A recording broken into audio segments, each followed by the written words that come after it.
Good afternoon. Welcome to another edition of Candid Conversations with the One America movement. My name is Andrew Hanauer. I am the president and CEO of One America. It is so good to have you all with us this afternoon. Happy Friday.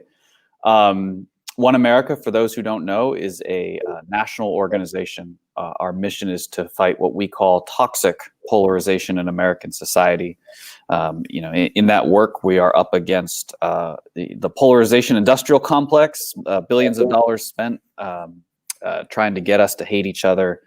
And against that, we have what we believe is a far more powerful weapon, which is the power of human connection and love, the power of people to come together around shared values and shared work and build a better country. So we are excited to do that work. As part of that work, we can't paper over the hard stuff. We can't ignore the hard stuff.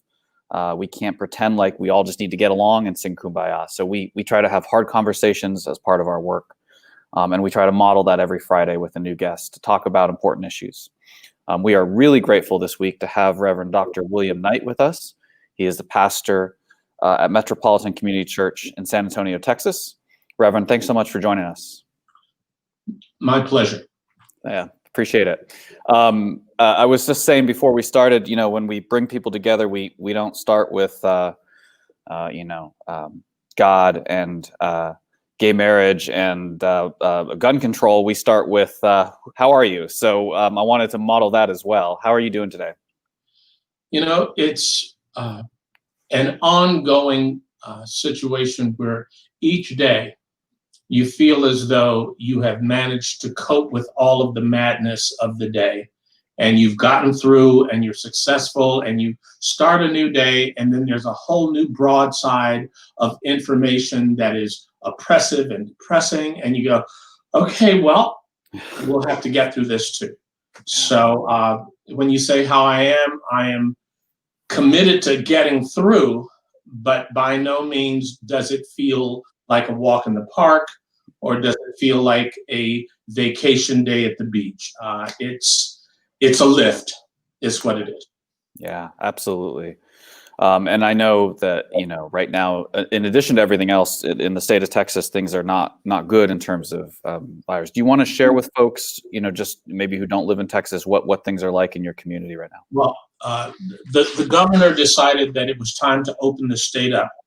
And as a result, people were encouraged to go to restaurants. They were encouraged to go back out into businesses. And as of this day, the number of COVID-19 cases have actually tripled. And so what we're looking at is a real, I don't want to call, well, I don't know that you can call it anything except an emergency, simply because people have somehow been misled into believing that the crisis is over and that they don't have to take precautions, they don't have to social distance, and as a result, the number of cases is absolutely skyrocketing. And hospitals, which before had thought that they had enough capacity, are now finding themselves absolutely filled and having to transfer out ICU patients and having to look for other venues because they simply don't have the capacity to treat the number of people that they're going to be confronted with. Yeah, no, it's really bad, and I'm sorry for your community. Is in San Antonio? Is that roughly the same as it is in other parts of the state right now, or is it? Well, when the governor looked at the areas where it was most critical, of course, Houston turned out to be the area that's been hardest hit. But then San Antonio was in the top three. So we're in a situation where things are getting progressively worse rather than flattening out, or certainly not getting better. Got it. And if you don't mind telling us a little bit about the church where you serve, obviously I'm interested to know how the church is doing in this moment, but also just if you want to share with us, what's your church like? How would you want people to know about it?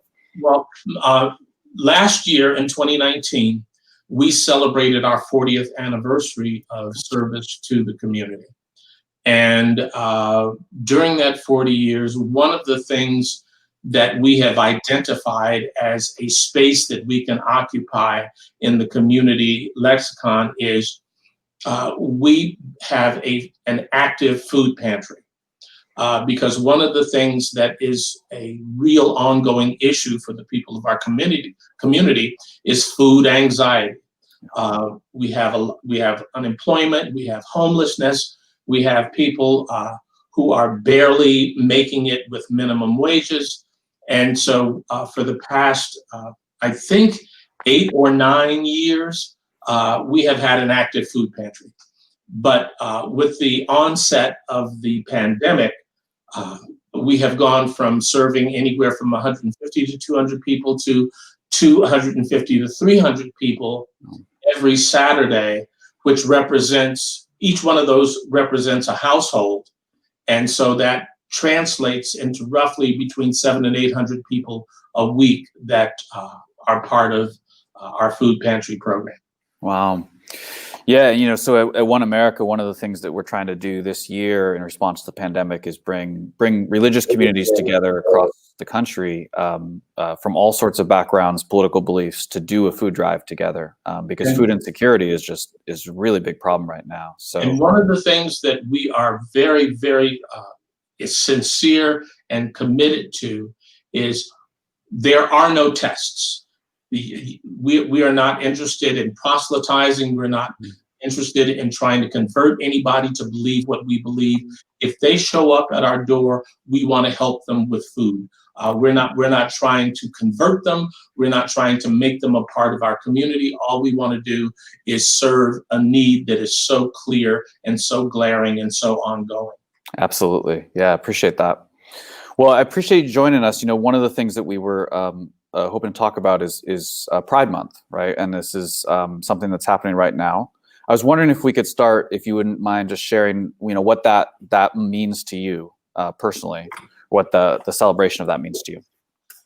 Actually, I remember 1969. I remember the Stonewall uprising. They called it an uprising, but in reality, what it was an ongoing program of oppression by the New York City Police Department against an LGBT venue called the Stonewall Inn. And what they would do is they would come in and they would arrest all of the patrons and they would take them down to the station. And it was a program of harassment and intimidation. And on this one evening, they came in and the people in the community had simply had enough. They had had enough oppression. They had had enough intimidation. They had enough of being bullied. And simply they said, we're not doing it. And so there was a clash between the police department and actually the contingent that was most vocal and most present were some trans women of color.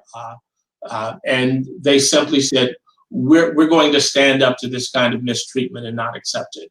And in commemoration of that, they have started the Pride Parade to say that we're not trying to hide in corners. We're not trying to hide anymore, that we're actually proud of the fact that we can claim our sexuality, that we can claim our personhood, that we can claim our right to live our authentic lives. And so that's been going on for 40 years now. Yeah. And I'm curious. I think there's some who would say that as things have progressed, as gay marriage has become legal, I think it's actually the 5-year anniversary today, right, of the Supreme Court decision, that would evolve in that celebration, right? That I remember when I grew up in the Bay Area in California in the 90s, Pride parades were a certain way, that they're much different now than they used to be, right? Do you think there's an element to which there's some elements of that community that would want to see this, would want to see be included in the society enough that just becomes something you don't even need to have a parade about? Or do you think that's not the right mindset or mentality? Well, the reality is that as we have made certain advances, one person puts it this way: we take one step forward and then we get pushed 3 steps back. You know, they're still trying to deal with the fact that we just got a bill passed that says you cannot fire people simply for being gay, which was the reality in 25 states. So what we're looking at is having the Pride celebration embrace the totality of what the reality of LGBTQ life is in the 20th century, 21st century. And yes, there are things to be celebrated. Yes, there is freedom to be flaunted. Yet all of those things are real, but it is also real that there are segments of our community that are suffering. There are segments of our community that are homeless, especially our homeless youth. Yeah. There are segments of our society that are still concerned and afraid about equal treatment and fairness in employment. So yes, what we want to do is we want to embrace the entire spectrum, from the celebratory to the calling attention to the things that need to be changed and addressed. I really appreciate you bringing that up. I mean, one of the things that when we think about as an organization, we think about one of the problems in the country is that a lot of us are not proximate to the pain and experiences of other communities. Whether that's having no relationship with people of another political view or having no relationship with people of another race or religion. I was shocked when I heard some of the statistics in my community about the percentage of homeless youth who are from the LGBT community. Can you tell us, what would you want someone who maybe doesn't know about that issue to know about? The tragedy is that you have parents who, upon discovering that their child is LGBTQ, rather than understanding that child, supporting that child, trying to come to a place of loving support for that child, they throw the child out in the street. And because the child is struggling, there are all sorts of dangers out in the streets that they confront simply trying to survive. And because there are so little institutional support for these kids, they are innovative. They're trying to find ways simply to stay alive. After a while, they're couch surfing. They're living under bridges. They're doing all sorts of things that are inimical to their well-being and their health, simply trying to stay alive because their parents have not only thrown them out, but they have, in many cases, disowned them. And so it is an ongoing problem because there is an element that says that being gay is not only a choice, but it's an evil choice. And so in reaction to that, these parents, instead of loving their children, are rejecting them and throwing them out. Right. And it's tragic. Yeah. You are a minister, obviously. We've covered that base. Can you talk to us about the intersection of this issue, LGBT rights and religion? Obviously there is. We have now in America churches that have rainbow flags outside. We have churches that have very opposite positions. What is that like for you to navigate that and to work with maybe other clergy? And what is that dynamic around that right now? One of the things that I've been committed to doing ever since I was ordained, and actually before then, was to look for points of intersectionality, look for points of connection, look for ways that we could be in conversation with one another, because it was impressed upon me very early in my spiritual journey that as human beings, we have much more in common than we do that separate us. And if we can look for those points of commonality, if we can look for those points of shared humanity, if we can look for those points of shared understanding, then those perhaps can cushion some of the abrasiveness of things where we hold radically different opinions. One of my core beliefs is that I have a real issue with the word tolerance. And that is because in order to tolerate something, you have to be in a position of power to withhold that tolerance from something. So if you are, quote, tolerating me, that means you are assuming that you have the power to withhold that tolerance, which means that I have no issue in this at all. Right. So I don't allow tolerance. I advocate for, I support, and I give my wholehearted attention to acceptance, because as we accept, that means that we acknowledge their right to be as they are. We are not trying to dictate that we can control how they are, and if they are the way that we approve of, then we will tolerate them. No, they have the right to exist. They have the right to travel their life journey. They have the right to life, liberty, and the pursuit of happiness, just like anybody else. And I don't get to tolerate that. I can either accept it or deny it, but I cannot tolerate it. Mm-hmm. I love that. I think if our goal, if our bar that we're setting is to be able to tolerate each other, that's a pretty low bar. I mean, that's a weak that's a weak aspiration. Yeah. So what I want to go back, because I loved what you said, and obviously sounds like an advertisement for our work, which is, so I selfishly love it. But it's this idea of working with people who you may have deep disagreement with about really important issues, not trivial things, not like tax policy, right? But deeply important human issues. And yet you can find the places where you agree, as you said, as a sort of a cushion to allow that. So what does that look like in reality for you? I mean, do you work with clergy in your community who you deeply disagree with about this issue, or others? Well, I am part of several organizations, most of which are composed of people who think a lot like I do. So I don't have many forums where I'm in a constant position of having to defend what I believe or defend my position. But I have always been open to a dialogue with anyone who is seriously wishing to consider another point of view. Now, I really am not interested in hosting an opportunity for you to yell and scream at me and tell me how dumb I am and that my position is wrong and that God's going to send me to hell. I'm really not interested in entertaining that kind of conversation.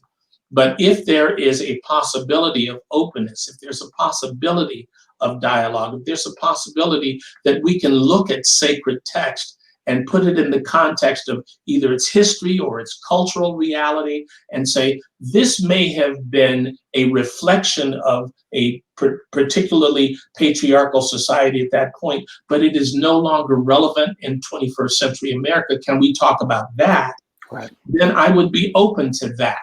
But to engage with someone who is entrenched and unwilling to entertain the possibility that there are other ways of thinking about it, that to me is an effort that I'm just simply not willing to expend. Yeah, I mean, we all have a limit to what we're willing to put effort into, and I think, you know, having it be constructive is a pretty basic baseline for saying, if we're going to do this, let's make sure it's actually constructive. Yeah, it makes sense. You mentioned sacred text. I'd love if you could get a little theological on us for a second. So when you think about this issue in the theology, I mean, you have Christians who both are utterly committed to their faith, who could come to vastly different conclusions about this. What would you want someone to know about in terms of the theology around this issue? One of the first things that we do when we have people who are asking about our teaching and asking about our theology is we talk about the clobber passages.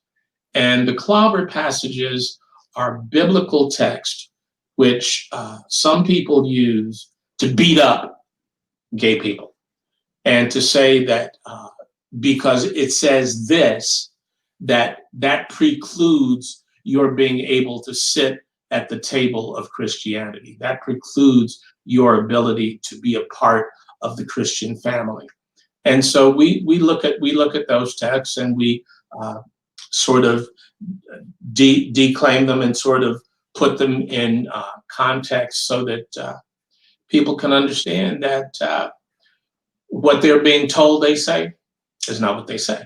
Mm-hmm. And that's, that's a 6-week course that we get into because what happens so often in theological discussions is what they will do is they will cherry pick. They will pick a portion of a passage and they will extract it from the context and they will say, see, this proves X. But then when you put it back into historical context, you say, well, no, it not only does not prove X, it absolutely proves Y.